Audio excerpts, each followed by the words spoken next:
most important Republican in the state of North Carolina has lost his seat and has conceded to his race. Hello, my name is Jalen Jones, digital producer here at WRAL, and today the NC Capitol team here at WRAL, they really dive into the Sam Page and Phil Berger race and how he beat Phil Berger, what's next and the next steps, and here's that conversation. Paul, Phil Berger officially losing his race. There's probably some debate on this, but I mean, you can pretty safely call him the most powerful person in North Carolina. I think you could also safely say that the North Carolina Senate leader's primary loss is the most stunning, shocking, unexpected, at least in modern North Carolina politics. This doesn't happen. I mean, you and I have both been following politics here for years, and we've talked to other people who've been following it for even longer than us. I mean, no one has ever seen something like this happen. The leader of an entire chamber, really of an entire party, going down, and especially to his own party. Right. Let's do some table setting here.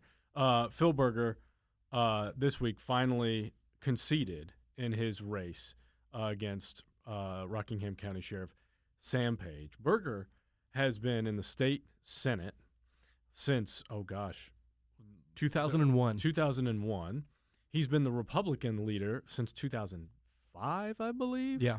And then when Republicans took control of the General Assembly in 2011, for the first time in over a century, he became one of the two most powerful men in the state capitol. It's the Senate leader and it's the House Speaker. And the House Speaker has turned over a couple times. First It was Tom Tillis, who's now a U.S. Senator. Then it was Tim Moore, who's now a U.S. Congressman. And now it's Destin Hall. But that whole time, it's been Phil Berger. He's been the one there since 2011. And there's been 4 governors, 3 House Speakers, but he has just been like that rock in the Senate. And through it all, I mean, that's really helped him gather a lot of power. I mean, you look at everything that happens inside the legislature, the negotiations between the House and the Senate. The Senate has always won, in part because Berger has had so much power, has had the trust, of his caucus and the control over his caucus to get what he wants for state policies. I think that's one of the most surprising things. Obviously, forget the election result for a second and what happened on the campaign trail.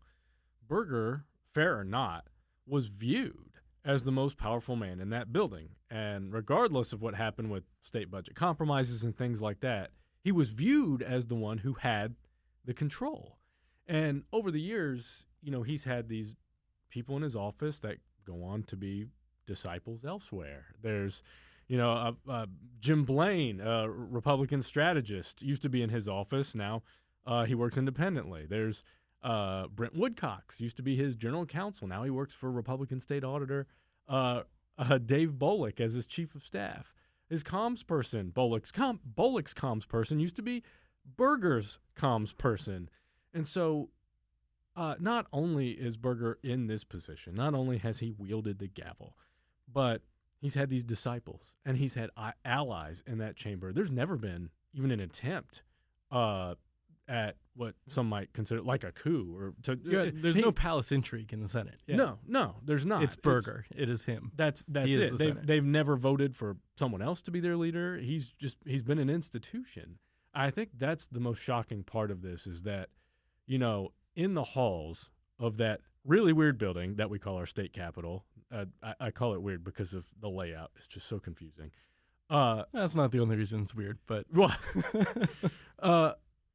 he's viewed as untouchable. Yeah. And then if you go outside of our coverage area a little bit, from the Triangle to the Triad, there are people on the ground in Rockingham County, and apparently Guilford too, that said, hey, this guy pissed us off 2 years ago when they considered a casino in that area. And since then, the momentum has been for Sam Page because he said, I would never do that to you. And he's gained allies both in terms of voters, but also in terms of donors. Yeah. That's another area that's surprising. There's just so many different surprising aspects to Well, this, I guess. the point you made about, how he became kind of the power nexus in the legislature, I mean, that naturally meant, money follows power. So, if you were a business or an industry who wanted something to happen in North Carolina, you went to Phil Berger and you donated money to his campaign, you attended his fundraisers, you hired lobbyists who would, focus on the Senate because, he was where a lot of... You had to convince him. Right, Yeah. right. And so, that's what, people believe that the casino industry did with that case, but it's happened in plenty of other cases too. And I think that was something that Sam Page really hit on a lot in this campaign, is that, Berger had become out of touch with the people on the ground and that he had spent too much time in Raleigh. But, on the other hand, like, of course he was spending time in Raleigh. Right. He was running the state government. Right. That's much easier to do from, a couple blocks away from the legislature in Raleigh than it is from out in Eden. Sure. And, in his mind, for the past 15 years, he has not been thinking about competing with someone in his district. He's been thinking about his district, I'm sure. And that, is proven by some of the things that it's gotten over the years in the state budget. But North Carolina has been focused on bringing jobs to our state, and they do that by lowering the corporate and income tax rates, throwing incentives at corporations that are considering other states like South Carolina, Florida, Texas, places like that. And so I imagine his mind, he's most often thinking about, how can we make North Carolina the best destination for business? In the meantime, back in 2023, he saw people going across the state line into Virginia to gamble at a casino, and he thought, well, what if we could keep those taxpayer dollars here in Rockingham County? Right. And so behind the scenes started talking about, well, what if we put a casino there? And lo and behold, it happened in such a way that a lot of people were offended, and they thought that he was going to push it down their throats, whether they liked it or not. It never ended up happening, right? They did rezone the land. Right. And that's sort of what gave Page his start. And Right. I think, Page is super important in this too, because if some random person decided to run against Phil Berger and said, hey, he's not looking out for you, they probably wouldn't believe him. But the fact that Sam Page has been sheriff for what? Over 25 years? Yeah. And he's able to say that, and people believe it. And in a lot of North Carolina counties, and really this is more true the more rural you get, the sheriff is the most powerful person in the county. And Berger even made a comment I think it was to our colleague Carly Haynes. She was out with him on election night. He was like, look, more people know who Sam Page is than I am. Yeah. He said that's why he started his campaign earlier last year than he normally would. Right. Because, statewide, no one knows really who Sam Page is. Yes, he ran for lieutenant governor in 2024, but, he came in, pretty distantly down the list. But in his home county where he's the sheriff, in those rural counties, like, the sheriff is king. Mm-hmm. And so, that he was clearly a formidable opponent. Berger knew he was a formidable opponent.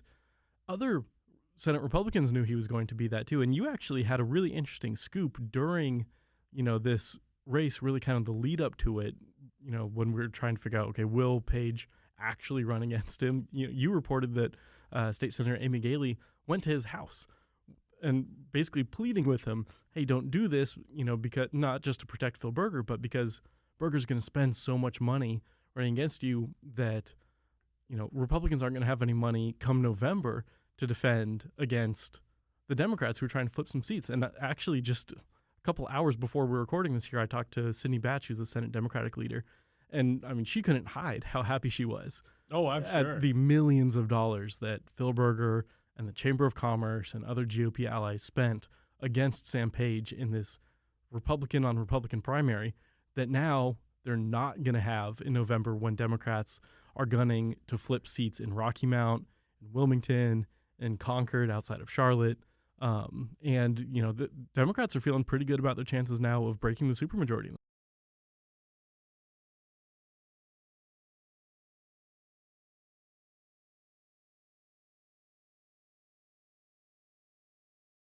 Let's put that in perspective. We think that Senate Leader Berger spent, and his allies spent about $10 million on this Just race. a stunning amount of money. I mean, They didn't the spend normal that much. state legislative race is measured in the tens, maybe hundreds of thousands of dollars, not the tens of millions. Did the congressional primary in our area between Neda Alam and Valerie Fouché even eclipse $10 million? In fact, that set a record at about $4 or $5 million for a congressional race. Right.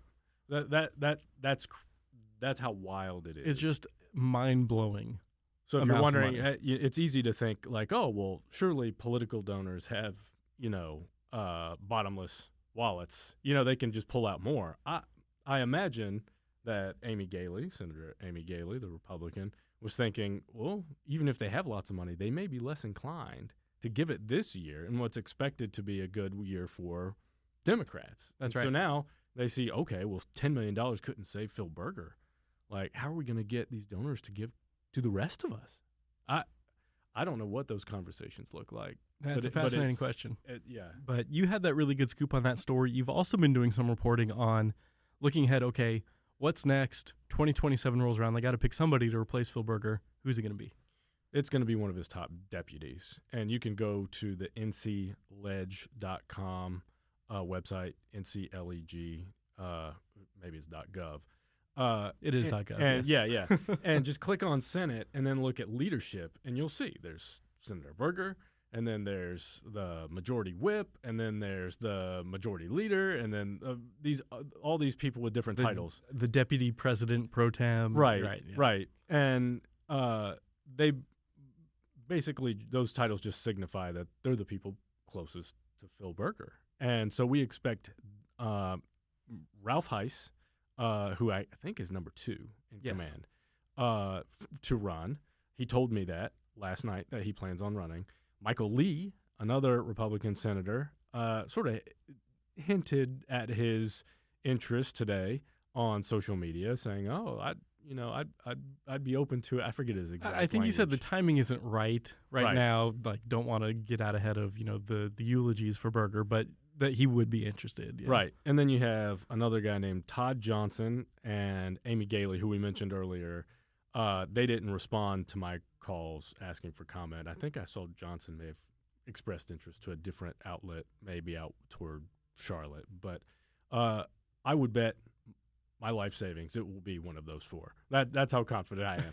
No, now, granted, I don't have much life savings, but it'll likely be a Berger ally. And so if and when Sam Page wins and gets there, it wouldn't shock me if they somehow did not find any committees for him to appear on. Yeah, Page may have defeated Berger and to replace him in his district, but he is certainly not going to replace him in the leadership roles. And while there is, clearly frustration with Berger at the grassroots level, I mean, his colleagues in the Senate really appreciate him. For sure. And I think you're absolutely right that it's going to be somebody who's been closely associated with him for a long time who's probably going to take over that role because, they're in those positions of power because their fellow Republicans have put them in those positions of power.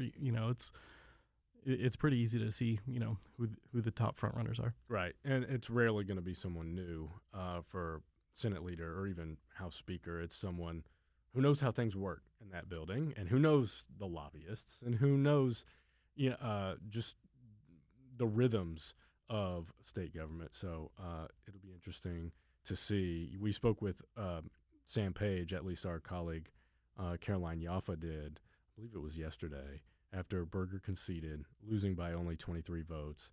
And, the next step is obviously Page has to win the November election. But then what happens when he gets to the Capitol? And he said he's heard, he's heard the rumors like, oh, what if they, give you an office that's really a closet, something like that. Yeah. He said he doesn't think he's going to be ostracized, but he's trying to keep an open mind. Like, there aren't many sheriffs down there, so he's hoping that maybe he can learn some things and his new colleagues will be interested in learning from him. I guess we'll see. We'll see what happens. It's going to be a fascinating 2027, but we have the 2026 short session to get through, too. We'll have plenty more reporting on that, the budget process, all that, because that's kicking off in April. That's coming up soon. You can find all that and all of our Berger coverage, everything else online at the NC Capital section of WRAL.com. Again, we're recording this in March, and upsets aren't just happening on the basketball court. They're also happening on the political field. You can find our amazing NC Capitol team, all their analysis, all their coverage on this Sam Page and Phil Berger race over there in Rockingham County. You can find all that on WRAL.com. As always, make sure you like and subscribe. Totally free, doesn't sign you up for anything, but make sure that the latest from WRAL is in your feeds. We want you to stay informed. Hope you have a great day.